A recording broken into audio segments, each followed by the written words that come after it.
Kurva yang melengkung habis ini artinya suatu saat wabah ini akan berhenti. Nah, garis ini mewakili kapasitas rumah sakit dan tenaga kesehatan. Jadi semua yang di bawah garis ini kemungkinan besar akan dirawat, tapi yang di atas garis ini kemungkinan besar kesulitan dan bahkan meninggal dunia. Nah, tugas kita adalah membuat kurvanya tuh nggak terlalu melonjak tinggi, sehingga semua orang yang sakit bisa masuk ke dalam rumah sakit dan ditangani oleh petugas kesehatan. Jadi gimana caranya membuat kurva ini menjadi landai? Orang itu sakit nularin orang lain.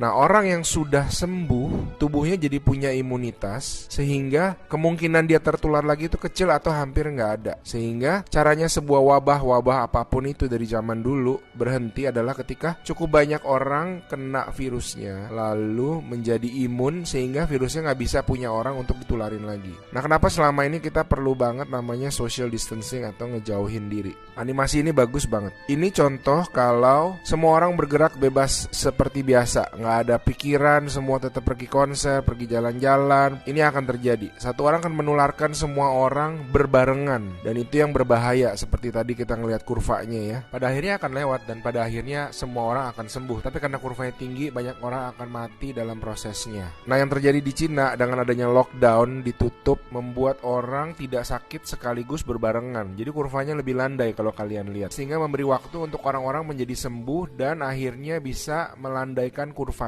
Nah, sekarang kita lihat kalau kita lakukan namanya social distancing, yaitu kalau nggak harus banget nggak usah pergi keluar, kalau nggak penting-penting banget nggak usah ketemu temen, nggak usah ada social function, semuanya ditunda dulu. Kita lihat apa yang terjadi.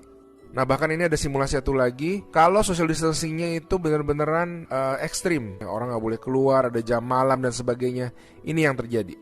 Kita lihat beda banget kan. Jadi ada orang yang akan tetap sakit, tapi mereka bisa masuk rumah sakit dan dirawat.